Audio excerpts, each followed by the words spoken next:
Hello. Our story begins en route from Mandalore to Coruscant. The Mandalorians had been defeated in combat, and Darth Maul had been captured by Ahsoka Dano. The battle happened early, and Ahsoka was able to catch Maul off guard in the lower levels of the planet. The sewers were amazed that only the Mandalorians knew, but when reports came in from down there that Maul and his troops had been spotted, Bo-Katan and Ahsoka rushed down after him. They obviously couldn't use most of their support craft, but with elite Republic troopers and former Death Watch members, it was easy to march down there and get into a firefight. Ahsoka led the charge with Bo-Katan by her side, and they were able to extinguish Gar Saxon and his men, while Ahsoka and Maul got into an elongated engagement of talent and precision. The lightsaber duel was electric, but with nowhere to run, Maul wasn't able to escape. His plans were for Skywalker to come here, but his backup after learning of Ahsoka's arrival was to keep her invested in the war effort on Mandalore, and hopefully the Republic would fall, as he had predicted. When he was defeated, he claimed that they were all going to die, and they didn't know what they were doing. The madness in his voice sounded frightening, but for the hardened warriors of the Republic, it took a lot more to get them to fear him. He was captured and Ahsoka was quickly rerouted back to Coruscant. The Republic had stormed Sundari faster than either Bo-Katan or Ahsoka thought they would. Turns out all they really needed was momentum. Loyalty ran deep for the Mandalorians, but with a leader who didn't care for them, it was a lot easier to crush their morale. Ahsoka stood on the bridge of the Venator, taking her back to Coruscant. Having not spoken to the Council yet, she was in deep thought about where her loyalties lay. She and Rex were talking on the bridge about their respective lives and what it held for both of them. Ahsoka was shameful about being a soldier rather than being a Jedi. Rex understood him. The clones all had this weird feeling about the war. After 3 years of fighting, they found that the fighting was almost pointless, but if there was no fighting, they wouldn't be alive. It was this weird thing. They didn't want to fight all the time anymore, but they had to because that's what was demanded of them.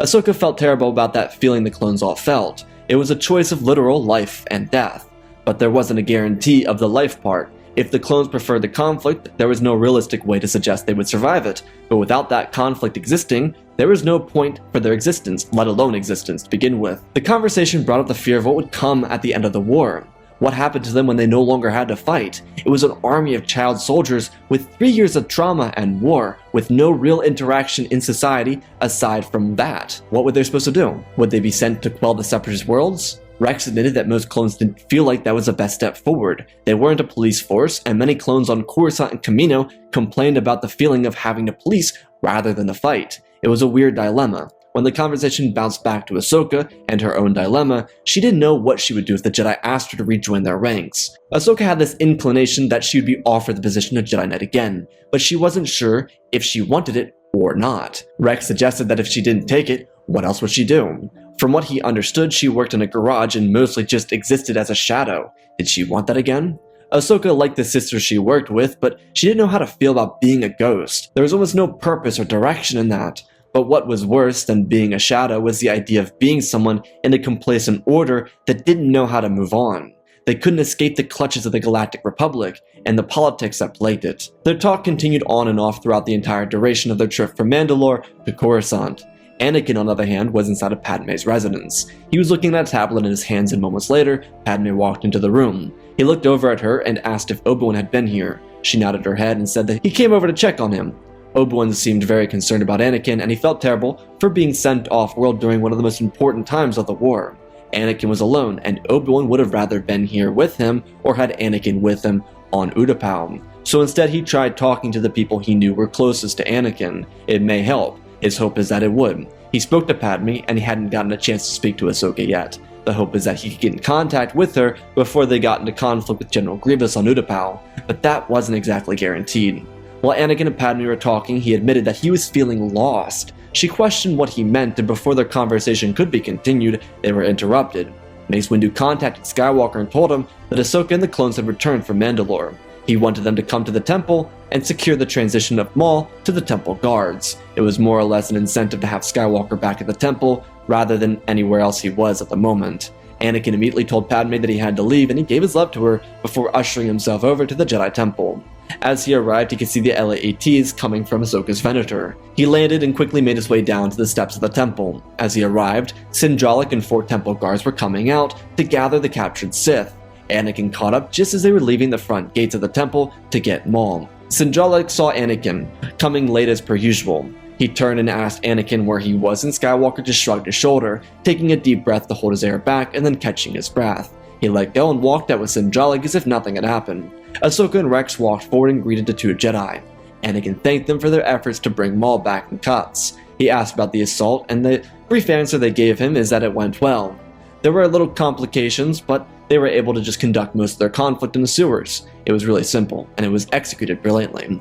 Anakin walked up to Maul and looked at him through the glass. He was furious at the thought of facing him. It was the man who killed Qui-Gon Jinn. Anakin told Maul that he was lucky he didn't face him on Mandalore. Without much room to move, Maul simply glared at Anakin. It was as if he was saying that he would kill him if he wasn't stuck in this prison. That wouldn't happen. Anakin turned to the temple guards and smacked us out of the prison and told them to take him away. Sinjalik stood with his hands behind his back as he stepped aside, giving the temple guards room to take the Mandalorian sarcophagus inside the Jedi Temple. They knew what they were supposed to do with it. Anakin turned back to Ahsoka and asked if he could speak to her alone, and she nodded her head. Rex looked at the two of them and then turned to Sinjalik. He was going to make short talk with a Jedi he never talked to. He'd heard of him, but not much. Sinjalik was the battle master of the temple. Chances are he wasn't a big talker, but Rex was able to find a good topic to bring up and they started talking. On the other hand, Ahsoka and Anakin started talking. He asked her how she was feeling. She said she was alright, and Anakin thought he might as well ask her about her thoughts on rejoining the Order. He had no reason to believe the Council would offer it again, but he suggested he might as well bring it up. She crossed her arms and put her weight on her back foot. She looked at him with a particular look, and he asked if she didn't want to be bothered with it at the moment. Ahsoka told him that he already knew what her issues were with the Order. Anakin tried to sell it. Despite a child on the way, he thought he would probably keep up his secret life as a Jedi after the child was born. He told her that the Order would probably change after the war. Talking with Ahsoka reinvigorated him. He felt more alive. She was his little sister and a student. Their dynamic helped him just to ease up a little bit more. He was hopeful and eager to have her back inside the Order. It wasn't just about worrying about her safety or her being a Jedi, it was knowing that she had a place to sleep at night and a sense of community around her. It was just a hope he had for her. Ahsoka said she wasn't fond of the Council, especially for what they did to her. He agreed and expressed his disagreements with the Council, but there was potential for change. Ahsoka didn't know about his mission to spy on the Chancellor, so she had no reason to believe that the Council would get worse with their directives. Ahsoka told Anakin where her head was and how she didn't want to be involved in the war. Therefore, she didn't want to be involved with the Jedi. She was willing to fight on Mandalore because that was what the Jedi were supposed to do, in her opinion. Not to play politics, but to take care of the people in the galaxy. She was obviously getting a bit annoyed, and she was showing it in her voice and in her stance. Anakin decided it would be best to deflate the situation, expressing he didn't want that for her. He just wanted her to have a little bit of safety. She knew how to take care of herself, but she was thankful for his care, or at least his want to care. She did express that maybe there was potential for it once the war was over. But the main thing she said is that while there wasn't much to know about Maul or why he wanted Anakin on Mandalore, she told him to stay safe. Anakin asked her where she was going. She shrugged her shoulders and expressed that she would find her way.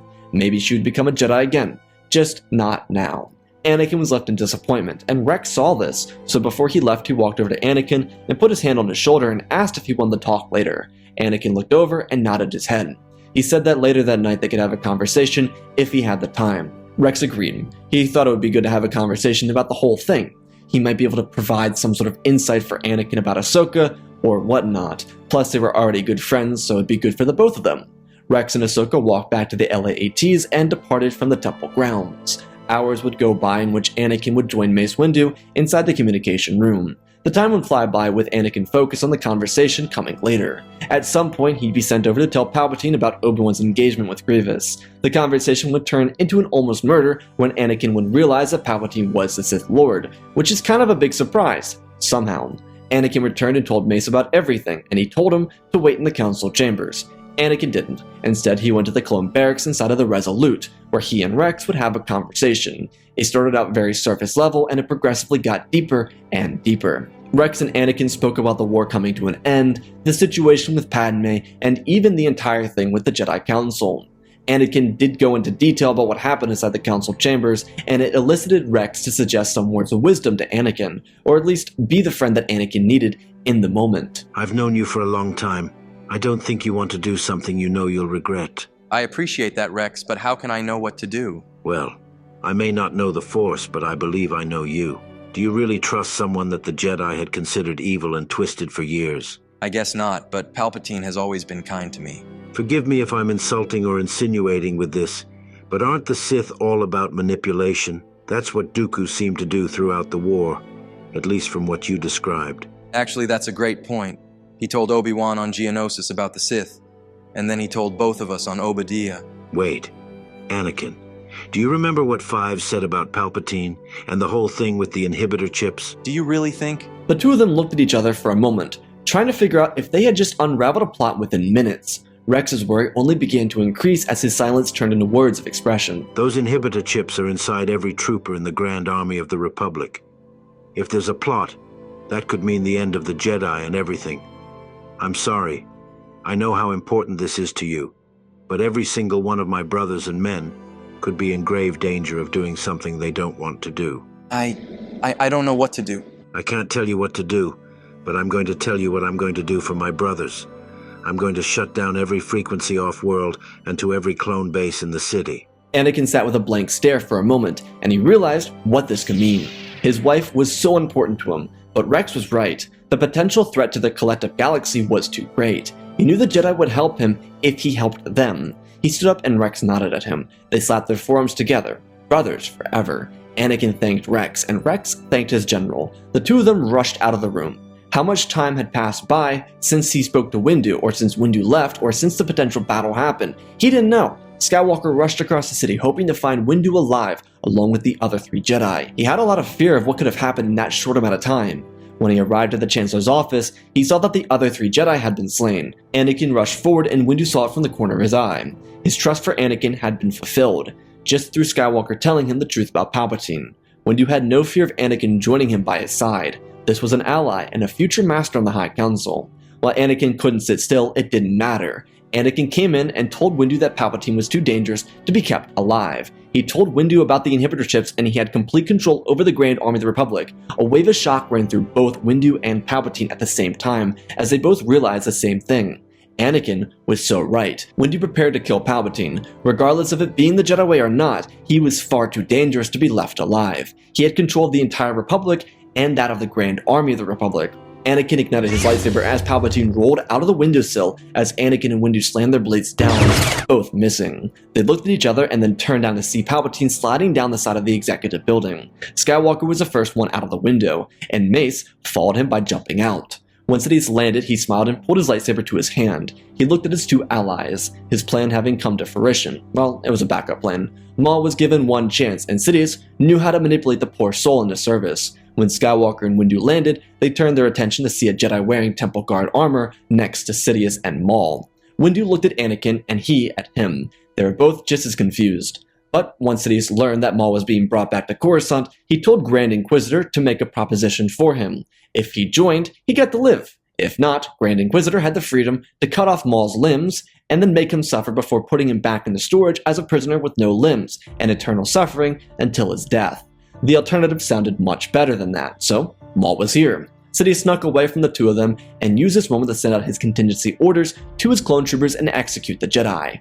Grand Inquisitor and Maul sized up Anakin and Windu. Skywalker walked over towards Windu with his hand out in front of him holding his blade, telling Mace he could take on both of them. Windu looked over with a smile. It was great to have someone as cocky as Anakin in this moment. He knew he could handle the fight against the Temple Guard and Maul, so he was willing to sacrifice himself at this moment so Mace could finish what he started. The two opponents approached Windu as he leapt over the two of them and Skywalker sped forward. Grand Inquisitor and Maul were not prepared. Sidious wasn't able to reach Fox, so he called Rex, who was the only other commander on planet, whose personal communicator wasn't blocked. Every other frequency was, but he forgot to block his own.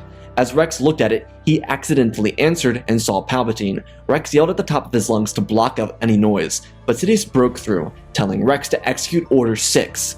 Rex blasted the communicator and cut it off. Ironically, Executive Order 6 did the same thing Rex already did, just to a more extreme sense. It was a contingency order to throw out every and any comm link the clones had. It just meant no one would be able to reach them.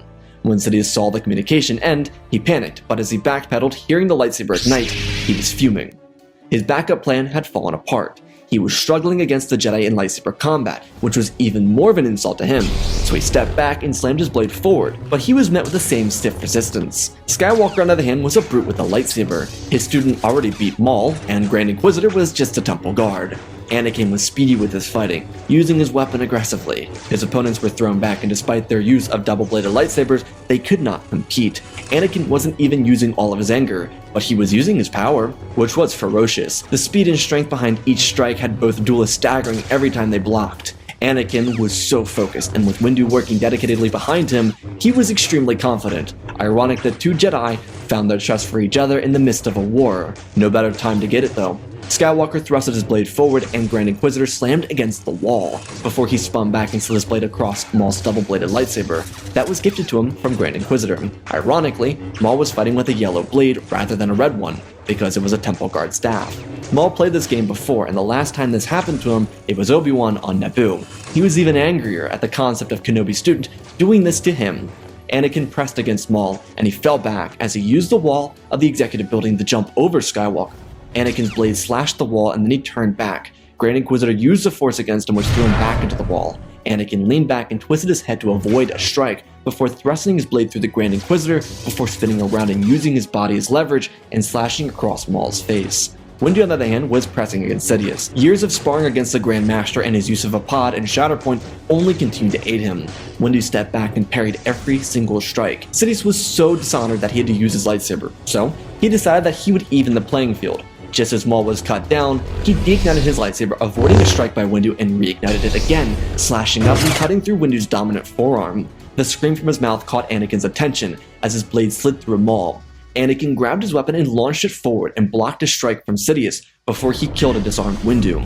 Sidious looked over with a hiss, and anger filled him as Skywalker pulled his blade back into his hand. Sidious told him that he could have had all the power in the galaxy. Anakin twirled his blade in his hand and told him that he didn't want anything but what he had right now. Sidious moved forward at the speed of light. Anakin was caught off guard initially, but responded quickly, using his blade. Having already defeated generational talent named Count Dooku and two other talents, this only encouraged Skywalker to press harder. He had to move faster and lighter on his feet during this encounter. He could also see Windu getting to his feet behind Sidious. Anakin saw Sidious make dirty moves, and he was consistently going for strikes on Anakin's arms, which Anakin only saw the pattern in. It was quick, but if he did it right, it would call a victory. Anakin slipped his arm back and dropped his weapon, catching it in another hand and catching Sidious off guard.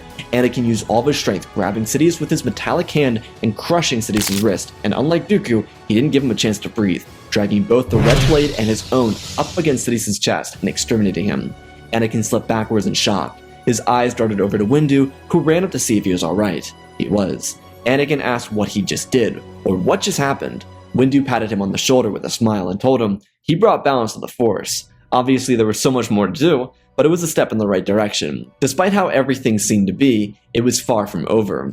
Windu's trust in Anakin had grown exponentially, but he had to now do his job as Master of the Order. He had to play politics, though politics were not the worst of it. Due to the Separatist Council escaping Utapau, the war would be allowed to continue.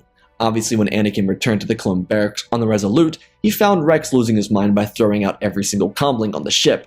But with a little help from the Force, he was able to find the inhibitor chip, and they began, slowly but surely, removing chips from the heads of every clone on the planet. This little tidbit from Rex actually greatly helped Windu, and it meant the clones would be a part of the Jedi's argument against Palpatine, which would in the long run go against Kaminoans for their plotting.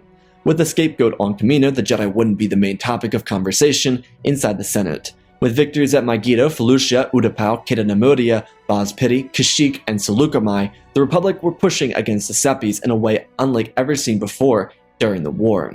Though because of the Separatist Council, it didn't bode a victory. The Separatist government, on the other hand, was writing up a surrender policy, especially after Dooku had died, but the Separatist Council would not agree to it. So instead of Raxus becoming a place of target, they told the Republic that they were withdrawing from the war. This was relatively helpful for the Republic, because it meant that the main opposition were random fleets and hostilely taken over planets around the galaxy. Not united either. On Coruscant, Anakin was brought before the Jedi Council and made a Jedi Master for his efforts to not just bring balance to the Force, but show off his skills of a true Jedi. The Council, for the first time during Anakin's entire time in the Order, trusted him collectively. Though the irony is that on that same day as Anakin's appointment to the rank of Master, his children had been born across the city, and he was there for it. Because Anakin and Padme didn't know if they were having a boy or girl, they came up with two names that were relatively similar to each other, Luke and Leia. Now that they had twins, they just decided to split the names up among them. Obviously, they couldn't focus on the family life aspect of it. Anakin was being deployed with Obi-Wan to a potential final fight of the war over Thera. Ahsoka saw this continuation of the war, and it disgusted her, because the Jedi seemingly hadn't changed even though they found the Sith Lord. But in all actuality, what else were they supposed to do? They were finishing up the war. Padme, on the other hand, was inside the Senate drowning in session after session instead of being home. But she couldn't be. This was the most important time in the history of the Republic. As a senator, she had to make sure the power didn't fall into someone's hands. There was no interim chancellor this time around. Mas Amedda sat as a Speaker of the Senate, or simply the Vizier, just to oversee the sessions as a moderator. There was no central state of power, and without it, the Senate had to undo everything Palpatine did to elicit more power to themselves. So naturally, without a chancellor, the Senate was able to reduce the role of chancellor into what it was when Valorum had power a decade before.